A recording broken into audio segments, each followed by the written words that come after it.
Welcome to Commander's Comments. I'm your producer for the evening, Harrison. Without further ado, here is our Chief of Heritage Operations, Mr. Ron Kennedy.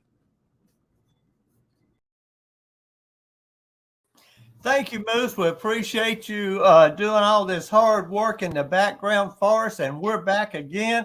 I can't believe it's October. We're looking at the holidays coming up, and the Commander-in-Chief has been all over the Confederation. Super busy man, and I'm going to challenge him by the last time we do this in his administration, which would be on July, I guess. The first Thursday in July, I want you to tell everybody approximately how many miles you have traveled in this year alone, supporting and pushing and promoting the SCV, because it is a tremendous amount of work. Donald and I are on the road a lot, but nothing compared to what the Commander-in-Chief is. So this is Commander's Comment.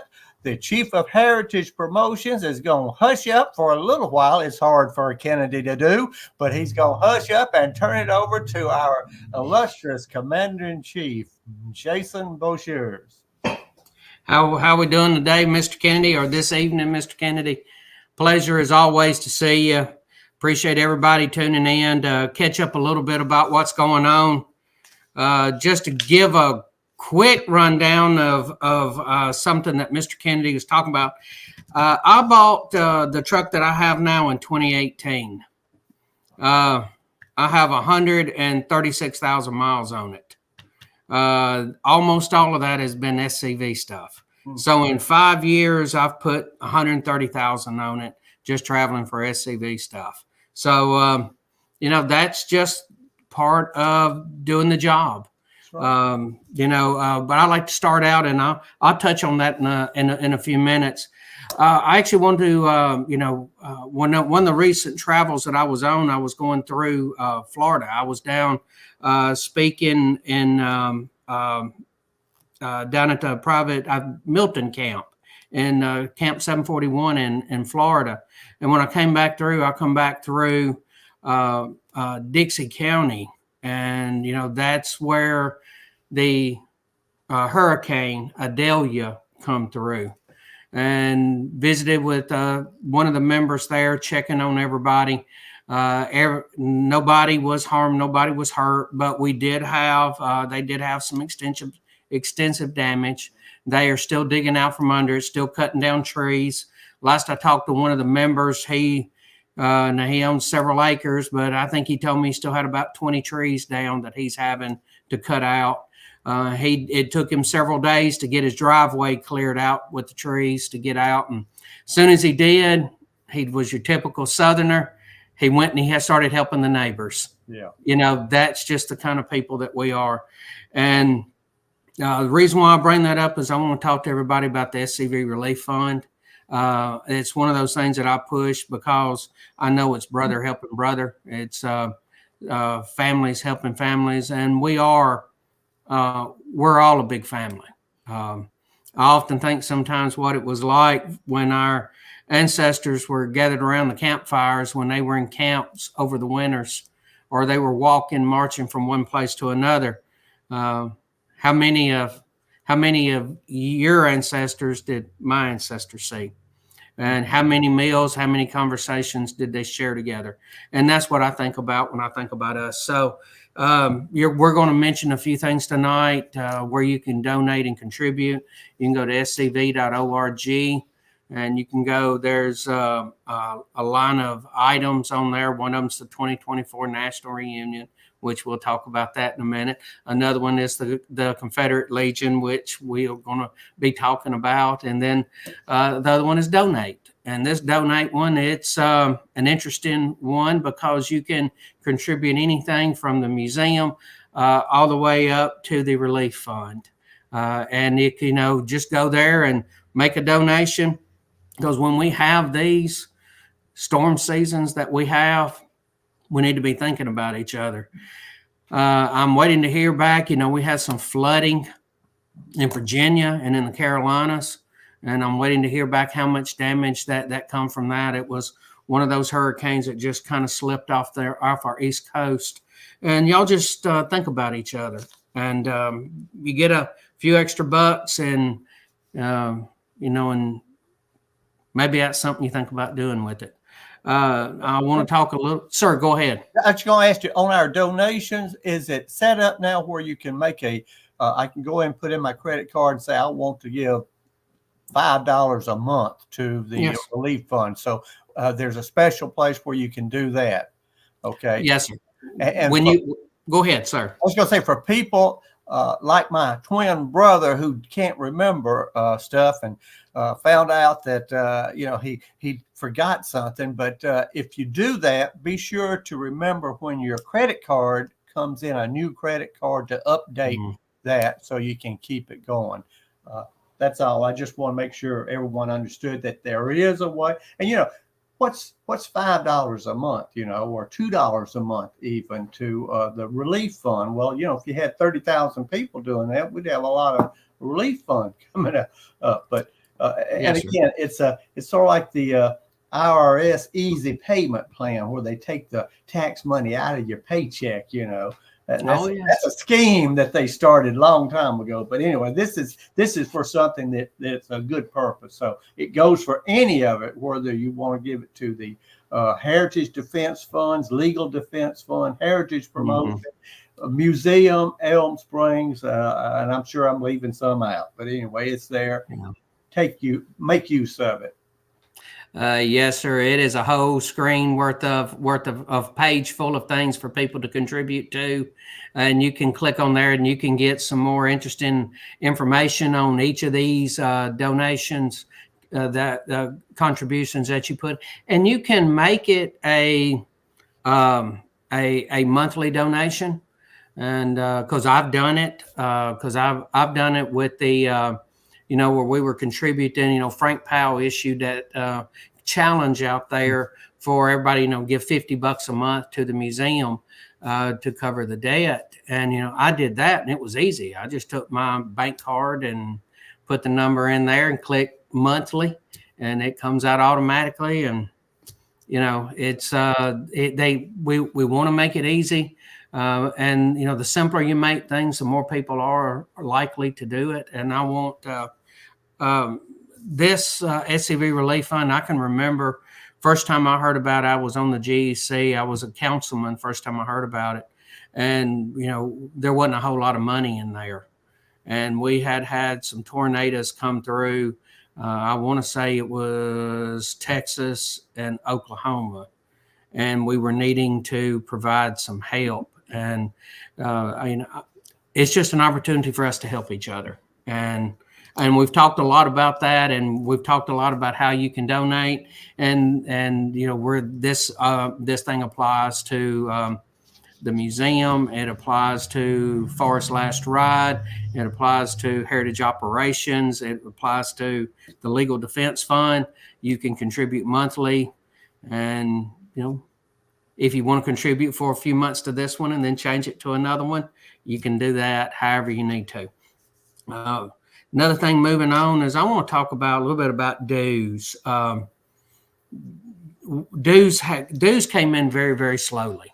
I know the last time we were on, I talked about this, and best that I can tell from doing the rough numbers, we had, we end July 31st of every year. That is our fiscal year, July 31st. About a third of the members paid on time at the end of July. The ones that have come in have all come in. So that's about 2/3 have came in that have come in so far, have come in during the grace period. I want to remind everybody that that puts quite a bit of a sudden burden on our HQ staff, because they have, dues start going out in April. And you have them in April, May, and June. And, you have 3 or 4 months to pay them, and you don't pay them. And then, roughly 2/3 of your membership just drops them all in there at the last minute. And it's generally within the last week or two when everybody's dues start coming in. And with most of the dues being paid after July, Now, into the grace period, I talked to one particular adjutant, and he says, well, y'all say it's not late, and as long as it's postmarked, before September 1. So he collects the whole time because when you don't pay by July, when you're going and you're looking through the membership roster and it's August, you're showing in arrears. If you've paid your adjutant, but your adjutant hasn't paid your dues, in August, you show that you're in arrears. Mm-hmm. And that's how this conversation started, because somebody called me about something and I was talking to them and I go, you're in arrears. You haven't paid. Well, I paid my adjutant. I paid him back, May, June. He told me when, and I don't remember the date, but he said, I've already paid my dues. Well, the adjutant held on to him because he was trying to collect everybody's dues so he could mail them all in one time. So this member was upset and he was going to start talking to his adjutant about it. And I said, well, your adjutant's holding on, and I know what he's wanting to do. He's wanting to cut one check. I get it. Collect everybody's dues and do it. But if everybody's going to wait until August to pay anyway, why are we even having a grace period? We start having the question of dues are due July 31st, and you're either paid on July 31st or you're in arrears. Because when I looked, that was what it said. This member was in arrears. So I want to remind everybody and remind the adjutants that we have commander and adjutant training. You can contact HQ, membership at scv.org, and you can find out when these classes are, and you can take them. You can attend one of the workshops. We had the ATM workshop in Texarkana, Texas. Eric Pravetti, who is head over membership, was there. And he dominated the show. He did a fantastic job. And you learn all the little pieces you need to put together to be a good adjutant. And one of those is paying your dues on time online, because through Salesforce, if you're able to pay your dues, and hey, I'm the adjutant for my camp. I know this. I pay the dues online. I sat down every Friday night, listen into SCV chat, and pay the dues for the dues that have come in. It's really simple. You just pay them in as they come. Learn Salesforce, learn to start using Salesforce, and talk to your adjutant. Because if you contact me and I say you're in arrears, it's because your adjutant hadn't paid your dues. And, if he's trying to wait to the last minute so he can send his dues in, because that's what the adjutant told me. He said, well, it's still on time as long as I mail it in, as the postage on it is before September 1, then it's on time. No, it's a month late is what it is. But we're given a grace period because, well, we realize that people are human beings and people make mistakes. And you might think that you have paid when you have not. An adjutant could have made a mistake, and this gives an opportunity to correct those mistakes. But if 2/3 of your membership is going to wait until August to pay their dues anyway, well, that's just my 2 cents worth. But now you know where it's coming from and why it's coming from. Well, I think it's very important that our members understand that this puts a great bottleneck in the flow of work at HQ. We don't have excess personnel time at HQ. Everybody's got all they can handle, and then we still ladle more stuff on them just about every time. So when we wait until the very last moment to send it in, it really makes it difficult on the staff. And we've got some good staff. We've got some excellent staff members, and we want to make it where they want to stay with us and continue the fine work that they're doing, and just getting these dues in on time. That is by the end of July. And if you have to send some in afterwards, that's all right too, certainly. But try to help us keep the process of the flow of work moving at headquarters and not have it jammed up all at once. Because then you're going to run into a situation where you got something popping at Arlington and we need all hands on board to fight this attack or something. And we got our people trying to take care of this bottleneck of Jews that's come in, when we need to be fighting, helping us send out letters, emails, et cetera, et cetera. So it's just a matter of the workflow of keeping it flowing and moving. And you're correct. I'll just go ahead and tell you, by the end of July, we'd only had a little over 11,000 people who had paid their dues on time. We had 29,000 members and 11,000 had paid by the end of July. Yes. So that's kind of numbers that we're talking about, just to fill everybody in on how it is. So in August, or near the very end of August, all of a sudden they have to deal with 16, 17, 18,000 people paying dues all at one time. Then there's the whole thing of just, it's due July 31st. It's due July 31st. That's when our fiscal year ends. You mentioned earlier about a few places that I've had a very, very busy month. I visited with the Rankin Grays down in Mississippi, had a good camp event with them. Of course, anytime you go down and you visit the Rankin Grays, they have made it a great Mexican restaurant.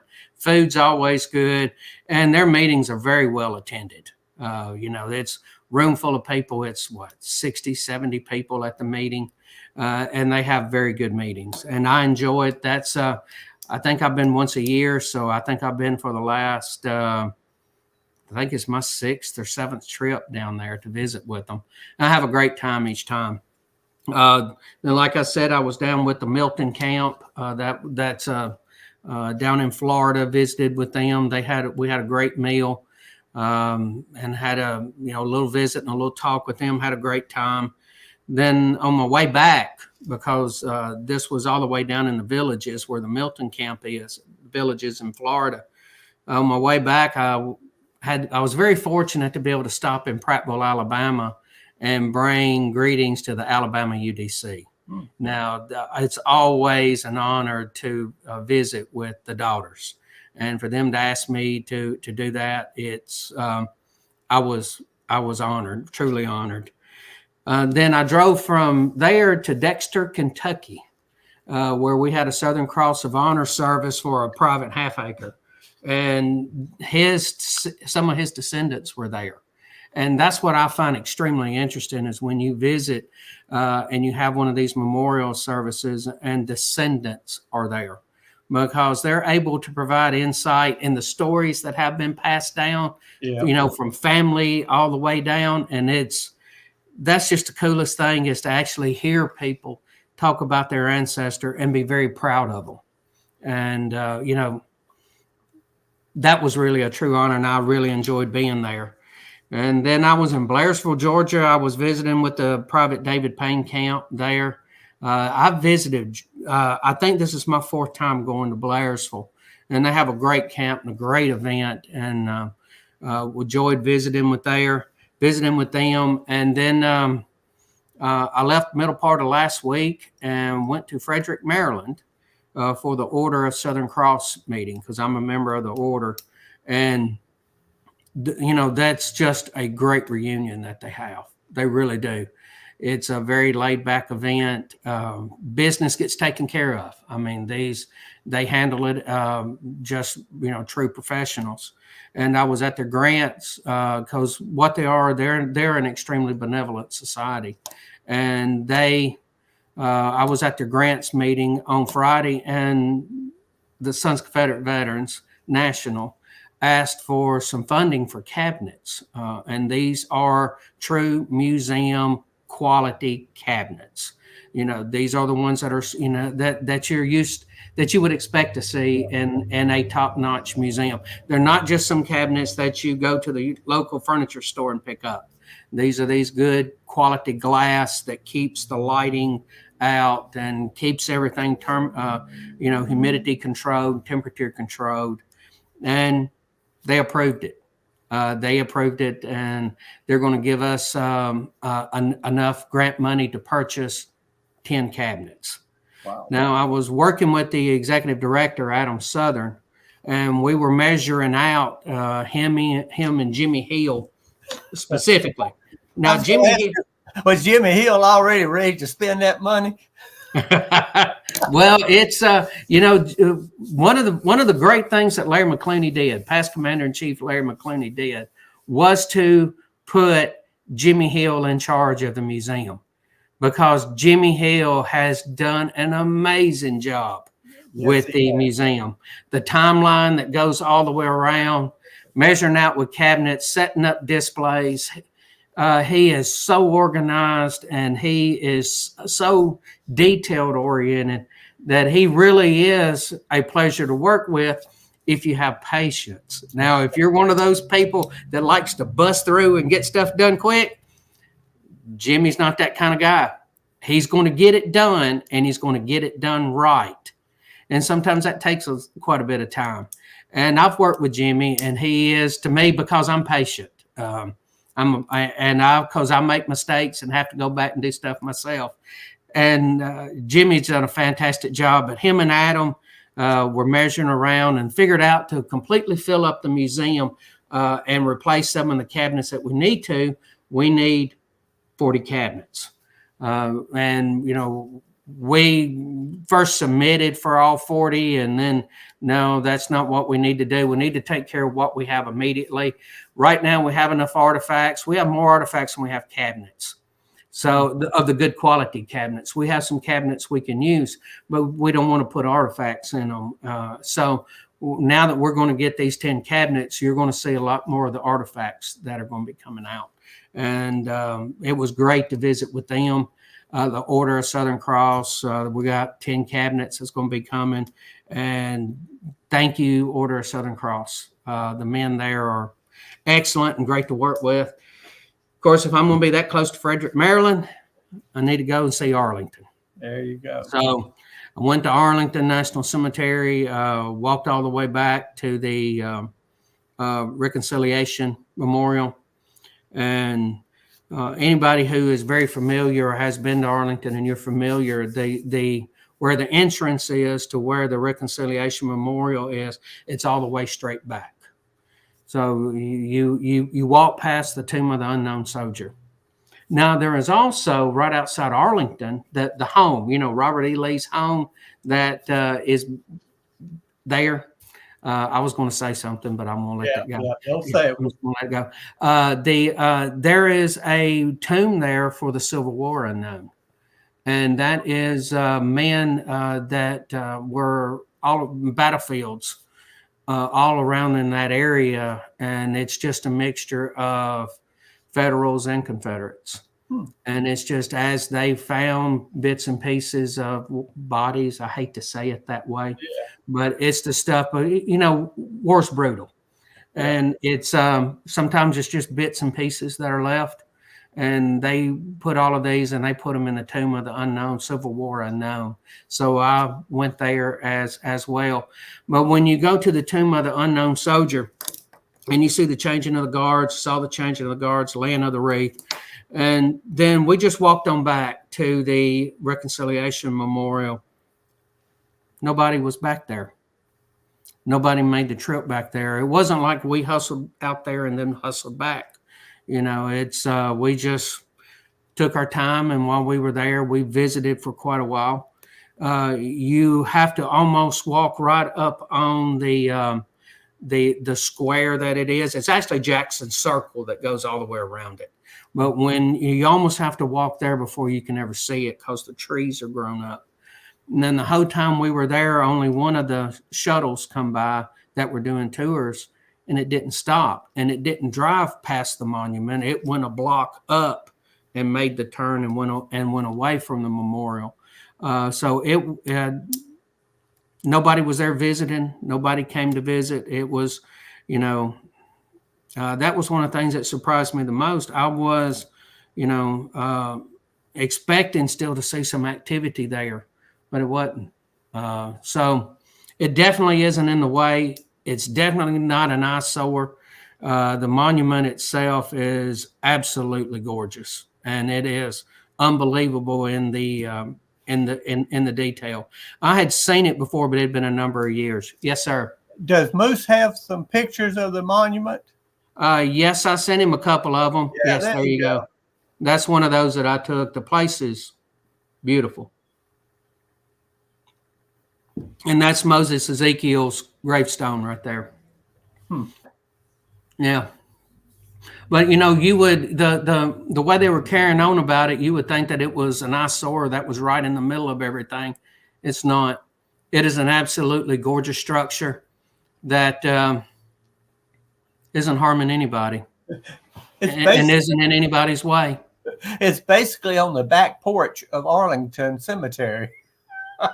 Yes, sir. And nobody goes to the back porch. Right. Because when we were there, nobody else came up. Nobody else. And we stood there and we looked around. Nobody come past the unknown soldier. People went to the unknown soldier's grave. They went to Audie Murphy's grave. Yeah. They went to, it's the people who knew Audie Murphy, guys our age. Okay. Yeah. Now the younger ones, who's Audie Murphy? But then there wasn't even a lot of people at the NASA, the Challenger site. There wasn't even, we didn't notice anybody much there at all. And when you walk all the way, they go there, they go to JFK's, the Eternal Flame. Right. And they go to the Tomb of the Unknown. And that's really the only couple of places they hit. But nobody walked past and that half mile or so from the Tomb of the Unknown Soldier all the way to the Reconciliation Memorial. Nobody come past it. Nobody come past the tomb. So, but this is the place is unbelievable, and we're going to give you an update on Arlington here in just a little bit.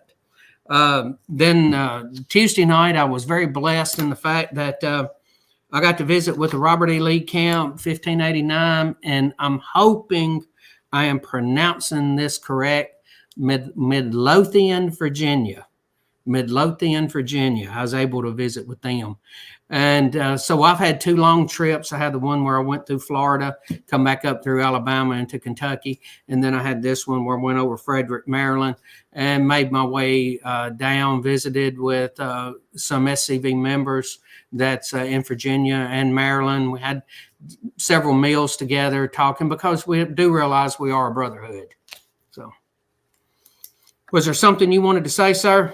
No, sir. I was just looking at the time up here. We're at 28 minutes. And Moose, if you want to do a Pop-Tart break, we can get that out of the way. If not, we're going to keep going.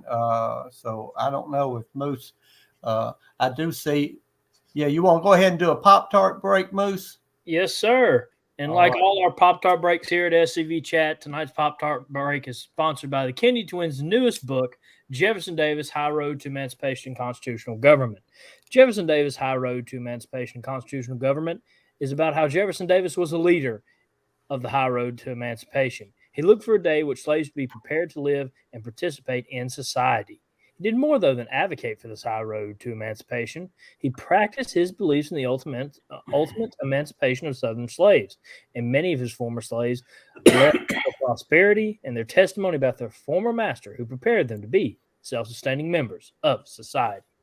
You can get the Kennedy Twins' newest book, Jefferson Davis, High Road to Emancipation and Constitutional Government, at www.kennedytwins.com and most online bookstores, including www.scv.org and www.visitbeauvoir.org, both listed in the gifts shop section. Again, here at SCV Chat, we want to thank the Kennedy Twins for sponsoring tonight's Pop-Tart break, and we'll be right back after this commercial break. There is a place nestled in the rolling farmland of southern Middle Tennessee. A home constructed in 1837, nearly lost to the ravages of war. Saved by a servant and a Confederate general. A place where families loved and lost. If walls could talk, what stories could be told? If a place, a home, can feel love, loss, pain, surely this is one of those places. Nearby is a more recent structure, and inside are the stories of heroes and heroines, stories of battles won and lost, stories of sacrifices made by the people of its native soil. A place that will tell the true and complete story of the Southland and the war fought for its freedom. From the causes that led to the conflict to the modern-day struggles to protect Southern history. Historic Elm Springs and the Confederate Museum at Elm Springs are the general headquarters for the Sons of Confederate Veterans. A place where the story of the Southland and its historic struggle is preserved and told. Come and discover your history.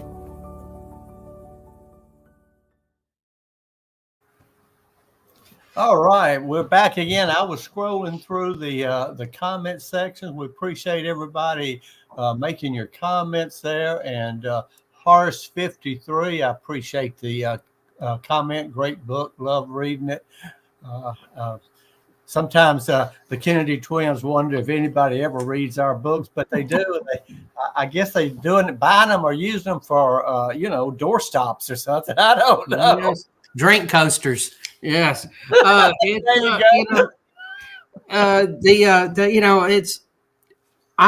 assuming my nightstand is like most nightstands for men in the SCV. I have books on the nightstand. And I generally will lay down and I will read a little bit every night. And I have a Kennedy book that's on the nightstand right now. And it's, maybe one time I'll just take a picture of the nightstand because it's never just one book. It's 3, 4, 5 books, and they're all partially read. Well, see now, folks, I'm gonna tell you the truth of the matter is he's got that Kennedy book there, so when he can't go to sleep, he's got insomnia. He told me that as soon as he's 1 or 2 paragraphs into it, he's sound asleep. So, that's the reason he's got that Kennedy book next to his nightstand. All right, let's see what's going on next. We are looking at are you going to be in Monroe, Louisiana coming up? Oh, yes, sir. Tuesday night, going to be in Monroe, Louisiana. Looking forward to coming down, seeing everybody. I'd like to thank Dr. Samuel Mitchell for the invitation to be able to come. I think there's a couple of camps that's doing going into this and meeting together, and to come down and visit with y'all. I always enjoy it, and I thank y'all for allowing me to come. And that's going to be Tuesday night. Then I'm going to be bringing greetings at the Tennessee UDC on Friday. Then Adam Southern and we're going to be taking off for Jacksonville, Florida. There's a museum down there that has some artifacts, and we're getting those artifacts. So Adam Southern and I are going to be driving down to get those artifacts, and they're being donated to us. Oh, they're not on loan. They're donated to us? They're donated to us, yes. Perfect. So we're going to go down there and get those artifacts. So, it's, and that's the thing is, I figured it might be just a temporary loan because a lot of times the museum has loaned stuff to us. Like we're working with the Tennessee State Museum. We've got 2 flags from them that's on loan right now. Beauvoir, we got the death mask of Jefferson Davis that is on loan from there. And it's great to work with these museums, and it's great when they contact you and say, if you want it, you can come get it. Wow. So we're going to go get it. And then I'll be at Fall Muster at Beauvoir. So it's he'll be in Louisiana. So I'm going to be in Louisiana, Florida, and then Mississippi. So it's going to be fun traveling. I'm going to turn this over to you for a moment because I would like for you to talk about the Stephen D. Lee Institute. All right, I'll certainly do that. I do also want to remind anyone that's coming to Fall Muster that the Kennedy twins will be signing books and out of the gift shop, just like we do when we're at the gift shop there at headquarters. We don't get the money out of it. We help the gift shop move their books, and we'll be autographing the books at the gift shop at Beauvoir during Fall Muster. And also, if you have some Kennedy books that you want to autograph, then bring those too. We don't mind. Bring them on, and we'll sign those for you too. Now, we've got our Stephen D. Lee, and I want to give a high five. I hate to do this, but I got to do it because he deserves it. Past Commander-in-Chief Chuck McMichael is doing a great job putting this together, ramrodding it through, keeping, herding the cats, getting it necessary. And so it's coming up. I want to encourage everyone to register. Go to scv.org. When you get to scv.org, you'll see that wide banner strip. You'll see home, about, membership, and then under resources, click resources. It'll drop down all the way at the bottom. It says programs. Click on programs. Now, if you're like me and you're not young like the Commander-in-Chief and Moose, you'll look at that when you click on programs, and all it shows up is Graves registration. Well, you got to scroll down just a tad, and Stephen D. Lee tab is right under Grave registration. Click that, and you can go and you'll get all the information you need. You'll get the hot links so you can get registration at the hotel. We got both the Richland Inn and the Baymont there close in town. We're going to be in Columbia, Tennessee. We're going to be able to do part of the program Friday night there in the museum. We're going to give you a chance to get a great educational series, as well as visit Elm Springs and visit the museum. This is going to be a terrific program. I'm really looking forward to it. Chuck and all of his folks have worked real hard putting this together. And the theme of it is who we are as a people and as an organization. And man, we've got some just bang up great speakers, with one exception, of course, but great speakers to tell about, number one, the organization, the history of the organization. I think Chris Sullivan's going to be doing that. Also, Forrest Dawes is doing early history of the SCV. Man, those of you who are new to the SCV and not old like my twin brother, who remembers almost when Stephen D. Lee gave the charge, he's that old almost. But nonetheless, you really need to hear this, especially about the changes that have occurred and some of the things that caused a little controversy, but we had to take care of it. Chris Sullivan's going to take care of that. So I'm looking forward to that. And I did not realize Chris was the 7th 7-0 Commander-in-Chief of the SCV. That, man, that is unbelievable. When I look at that, then I saw that Chuck McMichael is past Commander-in-Chief as well, number 71. So, and what number are you, Commander? 77. 77. Wow. Well, we're moving right along. Let's see, I will be speaking on the character of the Southern people. I'm really drawing heavy from books like Cracker Culture by Grady McWhinney, also books by Frank Lawrence Osley, Plain Folk of the Old South, and especially also from Jim Webb's book, Born Fighting, about the Scotch Irish. Not because the South is 99% Scotch Irish, because there's German, French, just any number, Hispanic, but the cultural influence of the Scotch Irish really made a big difference. And then my favorite, I'm just thrilled to know this, gentleman by the name of Frank Walsh. Frank was the founder of the 12th Louisiana String Band. And boy, I go to Beauvoir. I remember many a time in my younger days on the veranda there at Beauvoir singing with the 12th Louisiana. Of course, I was way in the background, so my singing voice sounds more like a squeaky wheel. But nonetheless, having great times with the 12th Louisiana String Band and Frank Walsh leading the band, organizing the band, and great music. Now, he is going to talk about the Celtic music of the South. So, and he is an expert on it. I am really excited about that. It's going to be a great time. Please go to their website. Again, when you go to the scv.org, you won't see a flashing thing that says Stephen D. Lee Institute. We got the National Reunion flashy thing going, but you go all the way over, home, about, membership, and resources. Click resources, go all the way down to programs, click programs, come over, and then down to Stephen D. Lee. Click on that, and you'll get everything you need to know, the timetable, the hot links to the hotel, and you can go ahead and register your own site. I'm excited. It's going to be a great time, and I'm really excited about bringing a lot of people from the Confederation to see the museum, to see Elm Springs, to see our headquarters. I mean, I remember way back when we bought Elm Springs and how much trouble we thought, oh, we'll never pay for Elm Springs. Oh, that's, you know, but it was a visionary thing, and we got through it. We got it paid for. We're expanding, and we're going to do the same thing here with the museum and the Southern Heritage here at Elm Springs.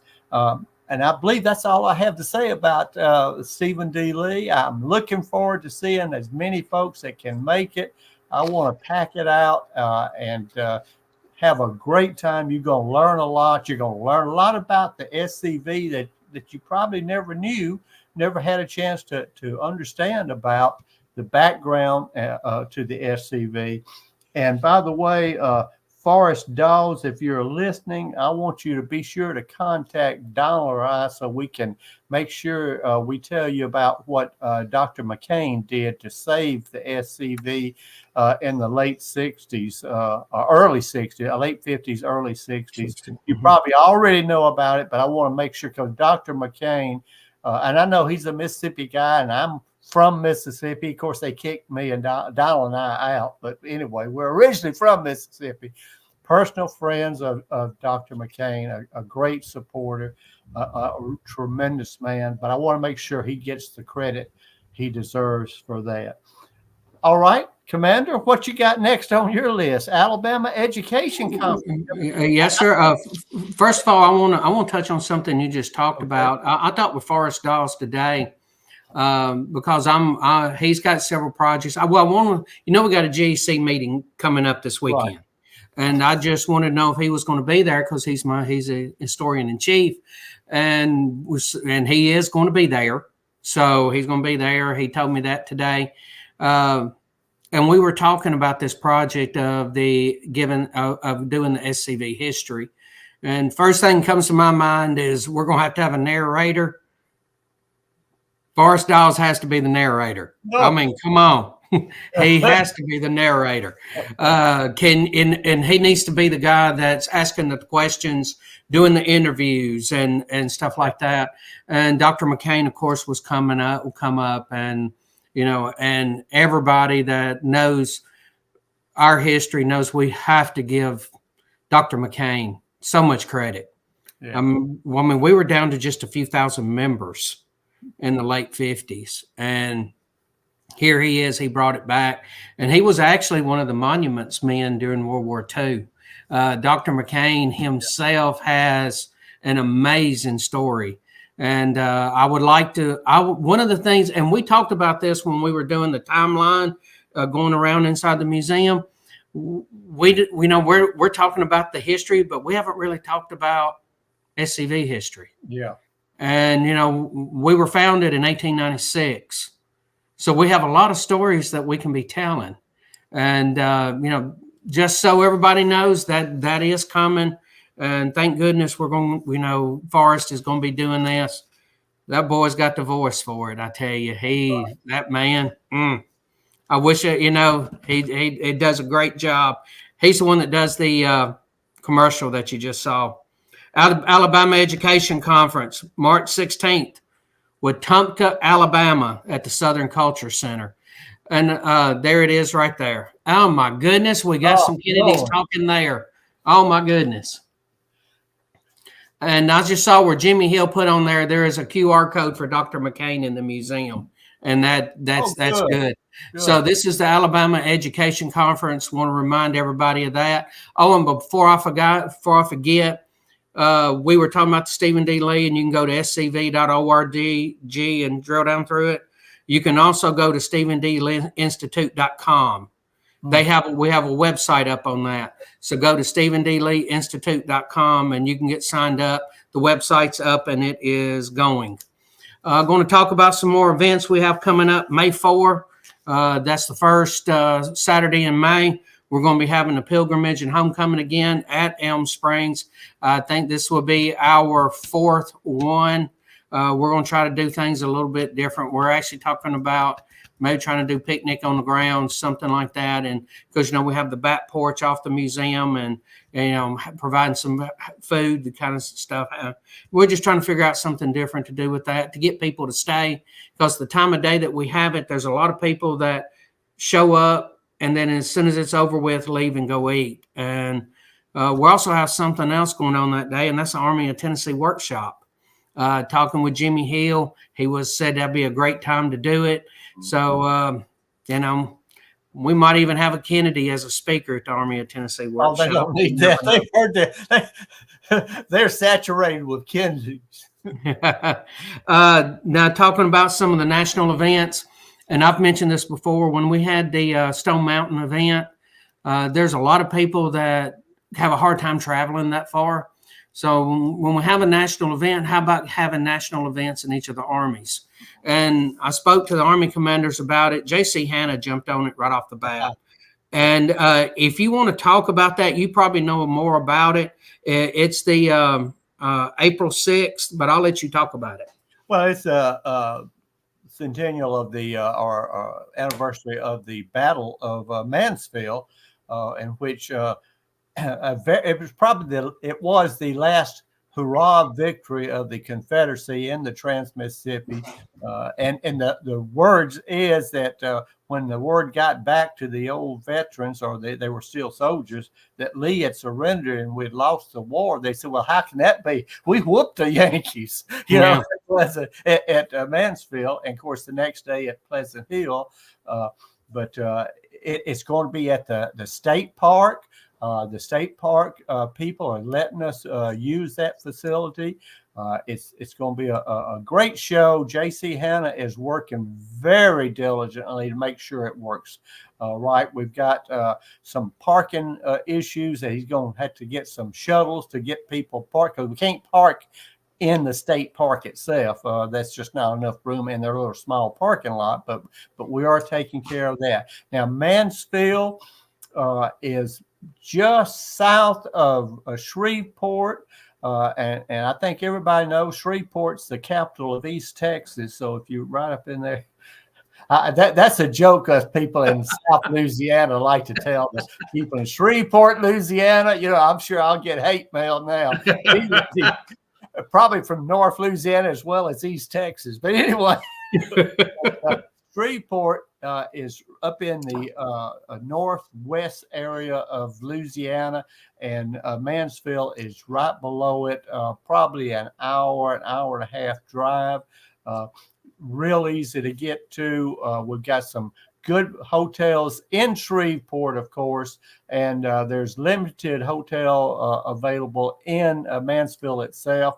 You can call the Chamber of Commerce or Google it in Mansfield and check on that.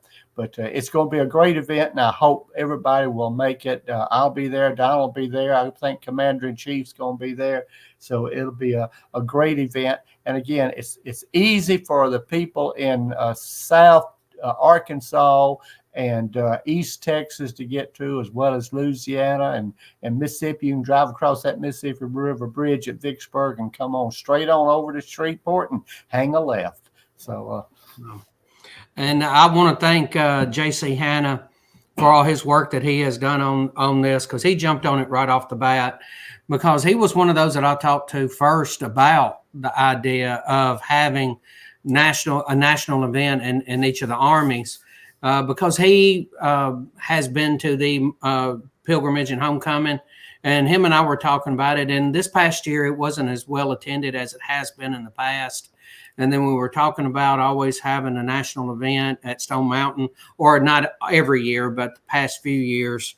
And which reminds me, stepping into that, we're also going to have Stone Mountain April 27th. There's going to be more details available about it soon. But we'll be going back to Stone Mountain on April 27th. But the Army of Tennessee has done something very cool. The Army of Tennessee, their national event that they're going to be hosting in the Army of Tennessee is going to be in Kentucky on June 8th at the Jefferson Davis Historic Site in Fairview, Kentucky. Jimmy Hill has worked very well on this, and he has worked with Kyle Thompson, who's the Kentucky Division Commander. And I'm just going to read you what they sent. The Kentucky National Event will be held on June 8, 2024 at the Jefferson Davis State Historic Site in Fairview, Kentucky. It will be the 100th anniversary of the completion of the obelisk. The Kentucky Division will be participating with the state part in putting on a living history encampment on Friday, June 7th through the 8th, culminating in our service at 11 a.m. on Saturday the 8th. There will be artillery, gun salutes, and speakers. The museum and elevator ride to the top of the 351-foot obelisk will be available. We're working on a discount price for that. Admission to the park is free. Food trucks will be available on site. So that tells you that they have put a lot of effort into this. And I want to thank Jimmy Hill and Kyle Thompson for doing all the diligent work on that. Next is the Army of Northern Virginia. I've talked with Kevin Stone, and right now they're working on an event in South Carolina. They're going to have all the details out here pretty soon. And as soon as those come out, we'll let you know about it. So the Army of Trans-Mississippi has one. They have a date. Army of Tennessee has one and have a date. Army of Northern Virginia will be soon. And for those who are not able to attend a national event like the pilgrimage and homecoming at Elm Springs or Stone Mountain, this is one that is within your Army, and you will be able to go to that one. Now, we have a lot of stuff that we haven't gone through yet. But what we're going to do, or what I'd like to do, because we've been going for 54 minutes already, is I want to talk about Arlington, and I want to talk about everything that we have done as far as contacting the politicians. You and the Lieutenant Commander-in-Chief, I think you know him. I think you're kin to him. Y'all did the poll, and the poll information's gone out. I would like for you if you would talk about all of that, sir. Well, because we're down to about 8 or 9 minutes left, the survey poll information has gone out to all. See, Donald and I put out to every conservative senator. We sent them a letter, and also the Republican representatives. We sent them all a letter detailing the poll result, both the national poll that we commissioned Kaplan Strategies to do, and the South specific conservative, i.e. Republican voters poll. And that information went out nationally. Approximately 60% of the people say leave the Confederate monuments alone. That's nationally. And then, of course, and we've said this over and over again, in each southern state is anywhere from 83 to 93% of the conservative voters, the people that have elected the majority of the Southern elected officials, say, leave our heritage alone. So we've got, Donald and I sent those letters out, and really Donald did most of the work. I did some of it, but he did most of the work getting the letters out to all the senators. I think it's making a difference. We sent it to the representatives. Obviously, listen, one thing won't do it. We've got to hit it from many, many, many different directions.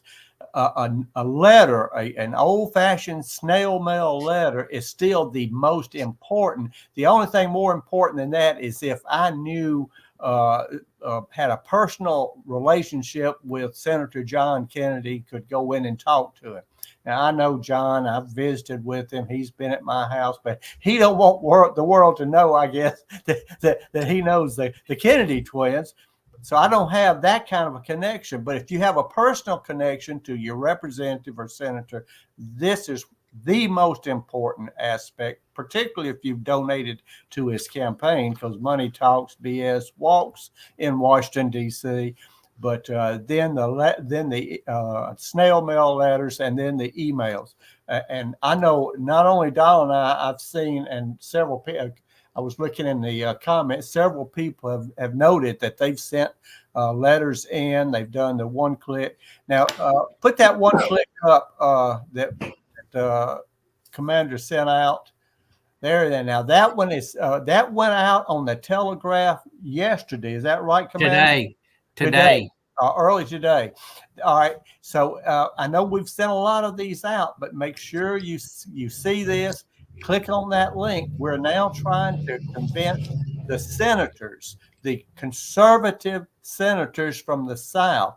Now, we don't want to send this to whoever's taking Senator Feinstein's place. You know, this don't sort of poke the bear, you know, leave them alone. But we want our people who are naturally part of our people who are conservative, we want to contact them. So I did it this morning, sent both Cassidy and Kennedy the one-click politics, so they got it. And I know other people in Louisiana is doing their state. Now, if you're in Georgia, we don't want you to send it to your, unfortunately, hopefully we'll have some senators from Georgia that will be more willing to work with us. There's a moderate Democrat senator in West Virginia. That might be someone that, if you're in West Virginia, you might want to consider sending this to. But otherwise, we're concentrating on conservative senators. This needs to go, and the wording is very straight. Pass the amendment as pass a bill, and it gives a bill number, as is with the amendments, and that's the amendments that defunds the naming commission and the people that are trying to tear down Arlington Monument. If we can get this passed, we will have, at least for now, saved Arlington Monument. That doesn't mean that it's saved forever. It's like any other monument. They'll come back, but we are equipped. This one-click politics has been a tremendous asset to us. Also, Kaplan Strategies doing the polling for us has been a tremendous asset. But the most important thing is you, the members, getting this information to your elected official. The fact that it came from, that we send it from headquarters, that means a little bit, but nothing compared to when it comes from Alabama or when it comes from North Carolina, a citizen voter in North Carolina sending it to their senator. So please make use of that. I think I have pretty well beat that well enough now, but let's see. Also, where Donald and I are looking at, the Lieutenant Commander-in-Chief and I are looking at some ads, national ads. We want to get our information out to the world. I recently, and Commander-in-Chief does this as well, but yesterday I did an hour, almost an hour, about a 45, 55-minute interview with the British Broadcasting Radio. And they're not going to use 45 minutes of Kennedy. We'll be lucky if they use any of it. And Commander-in-Chief, you know this, and Donald and I have seen this so many times where we'd spend, one time we spent all day with a television crew, and then they decided they didn't like the way it turned out, and they trash canned it. Well, the trouble is, it didn't turn out showing that we were a bunch of racists, and that's not what they wanted. But hopefully we'll get some international exposure through the BBC. But the important thing is that we are now being asked by these people for interviews. And when we start getting asked by big name people like Tucker Carlson and people like that for our opinion, then we will have been started. Then we'll be at the verge of winning this thing. And that's what we've got to do. And that's going to take some national advertising. That's going to take some money. Again, everything costs money, but it's nothing compared to what our ancestors gave. We're 1 hour now. I'm going to turn this back over to the Commander-in-Chief. You wrap it up as much as you want to go, and then I'll shut us down. Okay. First, I'll touch a little bit on what he talked about. We've been doing this one-click politics stuff. First thing we sent out on it in the last few months was June 19th. And that's when we were reaching out to the Armed Service Committee Chairman, Mike Rogers. And then one of the other times we sent out, and that was where we were sending out for the 4 different committees in the House and in the in the House and in the Senate.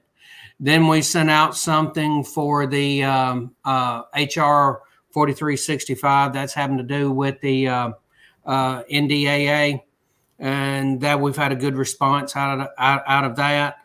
Up until we sent this out today, we had a little over 6,100 emails that have been sent since June 19th. And that's impactful. We know that it has because, well, they've talked about us. They have talked about the number of emails that have come from this organization and its members.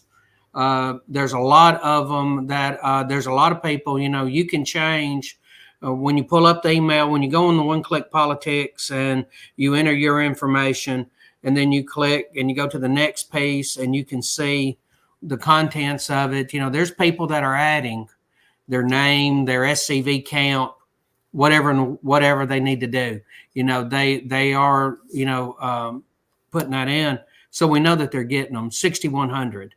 I'm looking right now, this went out today at about 3 o'clock local time. And right now I'm looking and we have 532 people who have sent this last thing out. Now, this last thing was, as Mr. Kennedy said, only going to Southern Republicans. Georgia doesn't have a Republican. So if you're in Georgia, this link isn't going to work because I actually had to go through and select the Southern Republicans. And these are from the Southern states and the territories. And it was only sent to about 30 Republicans. And I think the actual number is 30. So 532 plus ones we've already done, you're looking at over 6,600 emails have been sent. That makes an impact.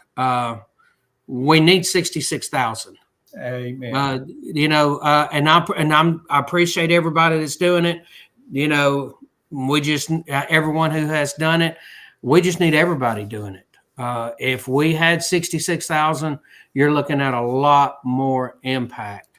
Now, I have several people have told me they have sent letters. Some of them they wrote themselves. Some of them printed off what we had and they mailed them. Plus, they sent the emails on the one-click politics. And this has all been impactful.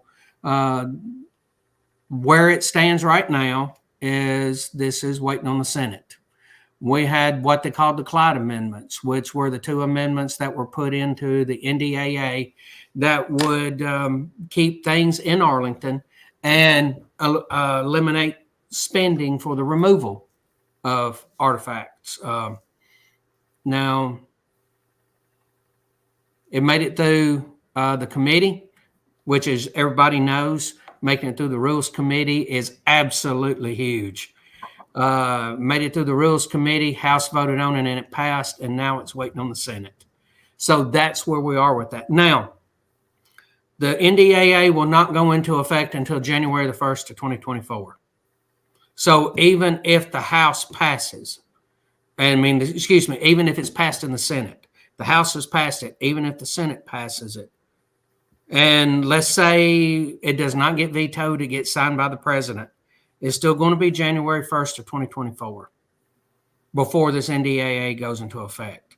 So we still have between now and December 31st of this year to fight this. It doesn't mean that it is over. It just means that if we can make it till this date, that we might have something wonderful going on here, folks. We're actually getting victories here, and it is because of our membership and what they have done. I mean, just plain and simple. It's y'all and everything that y'all have done. Mr. Kennedy and I can talk about this till we're blue in the face and send our representatives and our Congress and our Senate and our local dog catchers and all of this stuff. We can contact all of them, but it's just me and him. That's right. The 600 plus of you that have already done something, I thank you. Keep pushing. Amen. Because we're not over, but we're about to turn the flank. And if we turn the flank, that's the way that I see this. We're actually in a very good spot. I'm not happy, because it's not over. The fight's not over. And I know that, like Mr. Kennedy said, this is just a temporary victory because they could haul off and in a couple of years start this all over again. And we've got another fight of our own. But as long as we're fighting and we're having victories, and we have had some victories, making it through the committee was huge. Making it through the House was huge. Come on, guys. Get your wife involved. Get your parents involved. Get them to send this link to them. Get them to do it. If it's a different address of yours and a different name on it, that's all that matters. Get it out there and get everybody doing it. Put it on your social media. Put it on your Facebook. Yes. Somebody like David Daniels, he's contacted me about how many people he has sent it to. He's on there all the time getting it sent, working on it. And, people like that hustling it is why this is working. Hustle this. And I appreciate everybody for what they have done. I know that we're going to run late, so we're running late, so I'm going to flip through a few things very quickly. The Southern Heritage Center, these are the dates it's going to be open. First of all, this coming Saturday, it's going to be open because we have the GEC meeting, and that's Saturday, which is October 7th. November 11th, it's going to be open for Veterans Day. Veterans will be admitted free. December the 2nd is the home tour, and it'll be open that Friday and Saturday for the home tours. So you can come buy a ticket, go through the museum, go through the house. And we're working on the calendar for 2024. And as soon as Adam and I get that set, it'll be out. And I want to thank Adam for everything that he has done. He's been excellent to work with on all of this. Now let's talk a little bit about the 2024 SCV National Reunion, July 16th through the 21st in North Charleston. You can go to their website, which is scv4.org, because they're secession count number 4. They're the ones that's hosting it. The host hotel is full. Now they have if you go to their website, you're able to find the overflow hotels. Now there's an overflow hotel that is It's the Regency Inn, I believe. He told me, and I didn't write it down. I'm at that point that if I don't write it down, information starts running together. But you can go to the website and it will tell you they're going to honor the $149 a night deal that they worked out with the host hotel. So they're going to honor that, but there's only 50 rooms that they're going to allow to be booked. Wow. So the host hotel is full. And yes, I know it's early. Somebody said, oh, that's awful early for a host hotel to fill up. It's Charleston, baby. Come on. It's everybody wants to go. So be there in Charleston.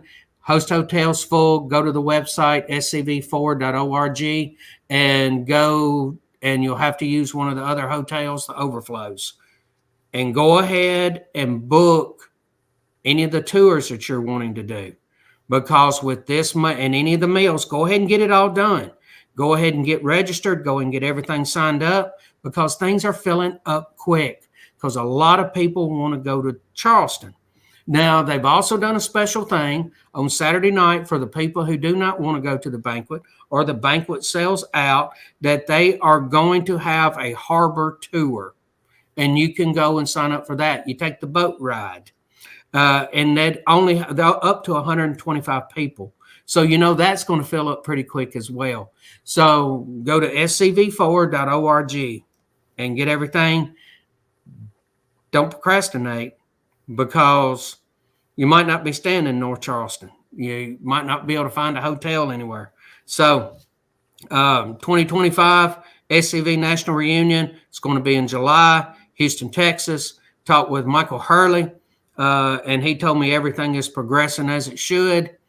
Now, remember, here we are in 2023 talking about the 2025 reunion, and they're already got all their prep work going on, getting it going. It takes 2 years, 3 years to get everything in place to make this happen. I say that because we don't have anybody past 2025. Right now, this past reunion in July, we should have been voting on the 2026. We haven't had anybody put a 2026 bid in. Now, we need step up. We need some camps stepping up, division stepping up. Loy Mock and them did an absolutely great reunion in Hot Springs. Loy, I'm sure if you had questions about it, Loy could help you. We have excellent resources like Joe Ringhofer down in Mobile. He could put one of these things on in his sleep. He's a great resource. He can help you do that. And so can a man by the name of Chuck Rand. Don't feel like you're on an island by yourself if you decide to do this. They will tell you about how many people and what all you need to get everything done, and they will help guide you through the process. Calvin Hart and then put the 125th on a couple of years ago, the 125th, and they did an absolute wonderful job with it. And, go to Calvin as a resource. Don't feel like, okay, we've never done one. I don't know if we can do one. There's resources out there to help you. If you've put one on in the past, now is the time to go and put another one on again. You know the benefits of putting on a national reunion. So step up. We're already behind. We need guys out there doing them. We need camps doing them. Is there anything that you would like to add? Because there's one thing that I skipped over very quick, and that was go ahead and do that, and then I'll wrap it up. Okay. And that is something I think that you and I have talked about, or me, you, and your brother, where we have talked about wanting a heritage person from each division. Right. And we already talked about the Heritage Defense Fund. So if you want to, I'll let you finish it up with that. If you want to talk about wanting a heritage person from each state, and then we're wrapped up for the night. All right. Well, that sounds great. First of all, I see that Buddy Byers, B-Y-A-R-S, says, what can we help to do in Georgia? I'm assuming he's in Georgia and asking what can Georgia people do to help as far as the one click, since they don't have senators. And I would recommend that you look in the Senate, send a letter or an email to the what is the guy from Kentucky, Turtle, McConnell, send him Mitch a letter McConnell. asking him to support, and then look for the whip, the minority. The whip, whoever's behind. Who else is in charge? But you can get any of the officials of the the Republican Senate who are from the South. Send them a letter and tell them you won't. And if you're in Georgia, send it to your senators over in South Carolina, and make sure, because they may be one of them may be waffling. I don't know. But so, just because you don't have a Republican senator to send it to, if you're in Georgia, or if you're in California or Colorado, one of the non-Southern states, you can still pick you out your favorite senator. Because listen, these senators, a lot of them have national ambition. So, they may like to do you a favor as a contact and keep you. So, there's ways you can do, even if you're in Georgia or a state that isn't a southern state that we're not sending information to. You can still, in Colorado, send something to Senator Kennedy in Louisiana. He needs a little encouragement. Yes. And I'll go ahead and say there's one other thing you can do. Take that link and email that link to people in other states that have Republican senators, and have them send it. They don't have to be an SCV member to do it. Right. This works for anybody. Now, when we do this one-click politics, it's going to choose off your address. It's going to use your address and your zip code. And if you don't have a Republican in there, it's not going to pull them up. Right. That's the reason why I'm saying that it doesn't work. But you can send it to somebody. Send it to somebody here in Tennessee, because we have two of them, Bill Haggerty and Marsha Blackburn. So send it to them and say, contact them. And that's the one thing that you can do. And if you can't use the one-click politics, or you don't have anybody in your zip code, you can still download the information and mail it or email it to Senator Kennedy in Louisiana. Yep. Yes. Really, the one that needs it is Cassidy in Louisiana. Yes. At any rate. All right. Now, we have gone well over our time limit. I thank everybody for hanging there with us. We're at an hour and 17 minutes. We've got a lot going on, and I hope we've given you a lot of good information. And I hope you are as enthusiastic as we are. We are winning battles. We're fighting battles. And like I told the BBC interviewer yesterday, we've put up more flags and monuments and reinstalled monuments than they pulled down, and we're going to keep putting them up. We're here to stay. And they said, well, the war is over. Why are y'all still fighting? I said, it ain't over until the lady sings. And I don't hear any fat ladies singing. We don't end. We don't quit. This is a fight that will go on until the good Lord returns. With that, Moose, take it over. Everybody, y'all remain Southern. God bless you. Thank you, Commander-in-Chief, for everything you're doing. Thank y'all for everything. Appreciate y'all working with us, because we have a lot going on and we've been awful busy. Just remember this. God does not like a coward, and God does not like a quitter.